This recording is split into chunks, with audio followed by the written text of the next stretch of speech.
৩ দশক অপেক্ষার পর কিং খান পেলেন জাতীয় মুকুট শাহরুখ খানের জওয়ান অভিষেকে। হিন্দি সিনেমার জগতে রচিত হলো নতুন ইতিহাস। ৭১তম জাতীয় চলচ্চিত্র পুরস্কার অনুষ্ঠানে বলিউড কিং শাহরুখ খান তার অভিনীত জওয়ান ছবির জন্য প্রথমবারের মতো সেরা অভিনেতা হিসেবে নির্বাচিত হন। এই সম্মান তিনি রাষ্ট্রপতি দ্রৌপদী মুর্মুর থেকে গ্রহণ করেন। শাহরুখ খান প্রায় ৩ দশক ধরে বলিউডে তার অনন্য ছাপ রেখে চলেছেন। রোম্যান্স, অ্যাকশন ও সামাজিক বিষয়বস্তুর মাধ্যমে দর্শকের হৃদয় জয় করেছেন।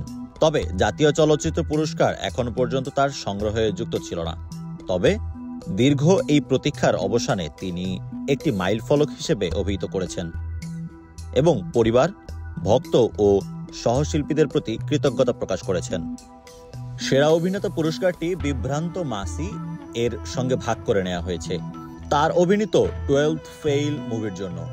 অন্যদিকে মিসেস চ্যাটার্জি ভার্সেস নরওয়ে ছবির জন্য সেরা অভিনেতা শিরোপা পেয়েছেন রানী মুখার্জি।